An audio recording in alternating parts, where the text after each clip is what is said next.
እነዚህ ከላይ በምስሉ እጅና እግራቸውን ታስረው የምትመለከቷቸው እስረኞች ተራ እስረኞች አይደሉም። ላለፉት በርካታ ዓመታት ኤልሳልቫዶርን አንቀጥቅጠው የገዙ የሀገሪቱን መንግስት እረፍት ሲነሱ የነበሩ ዜጎቿን እንደፈለጉት ሲገድሉ የነበሩ ሌላው ቢቀር ምንም የማያውቁ ህፃናትን እየገደሉ ለሰይጣናዊ ዓላማ ግብር ሲያቀርቡ የነበሩ አሸባሪዎችና ነፍሰ ገዳዮች ናቸው። በኋላም መቼም ጊዜ የማይቀይረው ነገር የለምና እንደ አውሮፓውያኑ አቆጣጠር በ2019 ናይብ አርማንዶ ቡከሊ የተባለው የአሁኑ የሀገሪቱ ፕሬዝዳንት ወደ ስልጣን ከመጣ በኋላ ያለውን ወታደራዊ አቅም ተጠቅሞ በወሰደው እርምጃ ንቅሳት ያለበት በሙሉ እየታደነ ተይዞ እንዲታሰር አደረገ። ከዚህ ጊዜ ጀምሮ በየቀኑ ከ200 በላይ ንጹሃን ዜጎች በእነዚህ አሸባሪዎች ይገደሉባት የነበረችው ኤልሳልቫዶር ሰላም አግኝታ ዜጎቿም የሰላም አየር መተንፈስ ጀምረዋል። የአሁኑ የሀገሪቱ ፕሬዝዳንት ናይብ አርማንዶ ቡከሊ ስልጣን ከመያዙ በፊት እዚች ሀገር ውስጥ እንኳን የውጭ ሀገር ዜጎች ወደ ሀገሪቱ ሊመጡ ይቅርና እዛው ተወልደው ያደጉት ዜጎች በራሱ በእነዚህ አሸባሪዎች እየታደኑ ይገደሉ ነበር። እንዲሁም ከዚህ በተጨማሪ ደግሞ በሀገሪቱ ውስጥ የሚገኙ ባለሀብቶች በጉልበት እየተገደዱ ለእነዚህ ወንበዴዎች ግብር ይገብሩ ነበር። እነዚህ ወንበዴዎች እንኳን በሌላ ሰው ይቅርና በታጠቁ ኃይሎች ዘንድም በጣም የሚፈሩ አደገኛ ነፍሰ ገዳዮች ናቸው። ሰውነታቸው ላይ 666 የሚለውን ጽሑፍ ጨምሮ ከ90% በላይ የሚሆነውን የሰውነታቸውን ክፍል ስለተነቀሱ ማንነታቸውን እራሱ በቀላሉ መለየት አይቻልም። እነዚህ የማፊያ ቡድን አባላት የባሪዮ 18 እና ኤምኤስ 13 አባል ሲሆኑ ከሀገራቸው ከኤልሳልቫዶር በተጨማሪ በተለያዩ ሀገራት እነርሱን መሰል ነፍሰ ገዳይ ቡድን ያላቸው አደገኛ የማፊያ ቡድን አባላት ናቸው። ዛሬ ግን ፕሬዝዳንት ናይብ አርማንዶ ቡከሊ ሙሉ ስልጣኑን ተጠቅሞ በወሰደው እርምጃ ሁሉም ከያሉበት ተይዘው እዚህ በምስሉ ላይ በምትመለከቱት ሲኮት በተባለው እስር ቤት ታስረው ይገኛሉ። ይህ የምድራችን አደገኛ ማፊያ ቡድን አባላት የታሰሩበት እስር ቤት የሚገኘው በላቲን አሜሪካ ሲሆን የእስር ቤቱ ስምም ሲኮት ይባላል። ትርጉሙም ከስፓኒሽ ቋንቋ የተወሰደ ሲሆን የአሸባሪዎች እስር ቤት ማለት ነው። እስር ቤቱ ከኤልሳልቫዶር ዋና ከተማ ሳን ሳልቫዶር በ40 ኪሎ ሜትር ርቀት ላይ የሚገኝ 40 ሺህ እስረኞችን መያዝ የሚችልና ከፍተኛ ጥበቃ የሚደረግለት እስር ቤት ነው። እዚህ እስር ቤት ውስጥ የሚገኙ እስረኞች እጅግ አደገኛ ስለሆኑ የእስር ቤቱ ጠባቂ ፖሊሶች ሳይቀር ስለሚፈሩ እስረኞች እንዳይለዩቸው ፊታቸውን ሸፍነው ቀንና ሌት ፊት ለፊት እየተፋጠጡ የጥበቃ ስራቸውን ይሰራሉ። ከእስር ቤቱ ጠባቂዎች በተጨማሪም የሀገሪቱ የጦር ኃይሎችም በእስር ቤቱ ዙሪያ በተጠንቀቅ ቆመው 24 ሰዓት የጥበቃ ስራቸውን ይሰራሉ። ምክንያቱም እዚህ እስር ቤት ውስጥ የታሰሩት ቀላል እስረኞች አይደሉም። ዛሬ ላይ የራሳቸው ሰውነት መስክሮባቸው ወደዚህ ማረሚያ ቤት ከመምጣታቸው በፊት ኤልሳልቫዶር ውስጥ በየቀኑ በርካታ ወንጀሎችን የሚፈጽሙ አስገድዶ ደፋሪዎች፣ የአደንዛዥ እጽ አዘዋዋሪዎችና ነፍሰ ገዳዮች ነበሩ። ዛሬ ግን ያ ሁሉ ግፍና በደል ቆሞ በልዩ ሁኔታ ለእነርሱ ተብሎ በተሰራና ልዩ ጥበቃ በሚደረግበት ሲኮት በተባለው እስር ቤት ታስረው ዋጋቸውን እያገኙ ይገኛሉ። ይህንን እስር ቤት ማንኛውም ሰው እንደፈለገው ማየትና መጎብኘት አይችልም። ከመንግስት ፍቃድ የተሰጣቸው የሚዲያ ባለሙያዎች ብቻ ጥብቅ በሆነ የፍተሻ ስርዓት ውስጥ አልፈው ጎብኝተው እንዲወጡ ይፈቀድላቸዋል። ወደዚህ ማረሚያ ቤት ከመግባታቸው በፊትም 7 ፍተሻዎችን ያልፋሉ። እስር ቤቱ ለመድረስ 2 ኪሎ ሜትር ሲቀራቸው ደግሞ ስልካቸው መስራት ያቆማል። በእስር ቤቱ ውስጥ የሚገኙት ማፊያዎች በአንዳች ታምር ስልክ ይዘው ቢገቡም እንኳን ስልክ መደወል አይችሉም።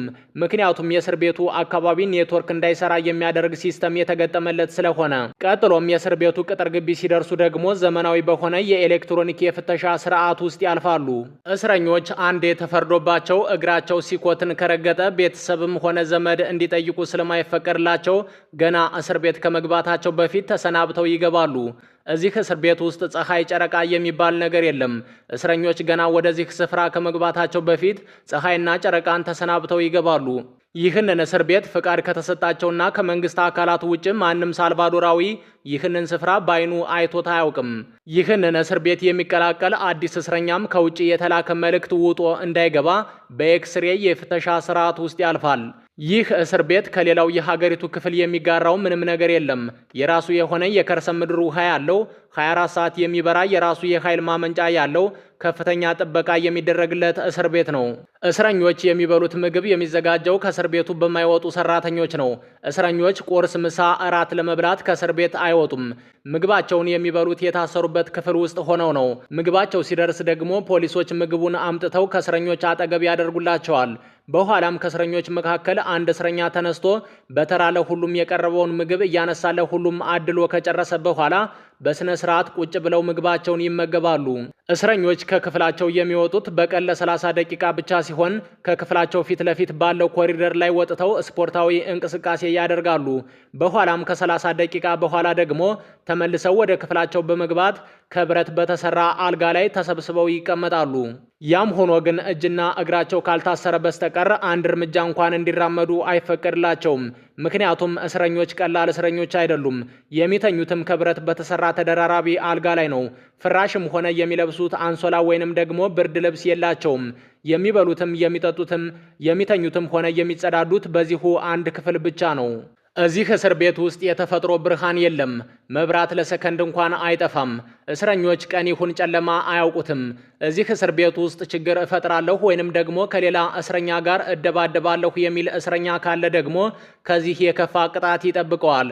ይህም ጨለማ ክፍል ውስጥ ምንም አይነት ብርሃን በሌለበት ከሲሚንቶ በተሰራ አልጋ ላይ ብቻውን እንዲታሰር ይደረጋል። ብቻ ምን አለፋችሁ እስር ቤቱን ሲኦል ለምኔ ብንለው ማጋነን አይሆንም። እዚህ እስር ቤት ውስጥ የሚገኙት አብዛኞቹ እስረኞች ዝቅተኛው 20 ዓመት፣ ሌሎች ደግሞ የዕድሜ ልክ እስራት የተፈረደባቸው ናቸው። አብዛኞቹ እስረኞች ከገደሏቸው ሰዎች ብዛት የተነሳ ስንት ሰው እንደገደሉ እንኳን በትክክል ማወቅ አይችሉም። አስገድደው የደፈሯቸው ሴቶች፣ አካል ጉዳተኛ ያደረጓቸው ሰዎች፣ ጧሪ አልባ ያደረጓቸው አዛውንቶች፣ ያላሳዳጊ ያስቀሯቸው ሕፃናት ቀላል አይደሉም። ይህንን ሁሉ ስትሰሙም እነዚህ እስረኞች የታሰሩበት ይህ እስር ቤት ያንስባቸዋል ማለታችሁም አይቀርም። ኤልሳልቫዶር በመካከለኛው አሜሪካ የምትገኝ የ6 ሚሊዮን ዜጎች መኖሪያ ሀገር ናት። ላለፉት 20 ዓመትም በየዓመቱ ከ6000 በላይ ሰላማዊ ዜጎች ይገደሉባት የነበረች ሀገር ናት። በኋላም የአሁኑ የሀገሪቱ ፕሬዝዳንት ነይብ አርማንዶ ቡከሊ እንደ አውሮፓውያኑ አቆጣጠር በ2019 ስልጣኑን ከተቆጣጠረ በኋላ የሰላም አየር መተንፈስ የቻለች ሀገር ናት። ይህ ፕሬዝዳንት ወደ ስልጣን ከመምጣቱ በፊት ሀገሪቱ ውስጥ እነዚህ ነፍሰ ገዳዮችና ወንበዴዎች በየቀኑ ወንጀል ስለሚፈጽሙ በርካታ የሀገሪቱ ዜጎችና ባለሀብቶች ሀገሪቱን ለቀው ወደ ተለያዩ ሀገራት ይሰደዱ ነበር። አሁን ግን ያ ሁሉ ስቃይና መከራ፣ ግድያና መፈናቀል አብቅቶ ዜጎቿ እፎይ ብለው መኖር ጀምረዋል። ከቅርብ ዓመታት በፊት ይህችን ሀገር እንኳን የሌላ ሀገር ዜጋ ሊጎበኛት ይቅርና የራሷ ዜጎች እንኳን በነጻነት እንደፈለጉት ሰርተውና ተንቀሳቅሰው መኖር አይችሉም ነበር። ምክንያቱም እነዚህ የማፊያ ቡድን አባላት በየቀኑ በርካታ ንጹሃን ዜጎችን ስለሚገድሉ ማንም የሀገሪቱ ዜጋ በነጻነት መኖርና መስራት አይችልም ነበር።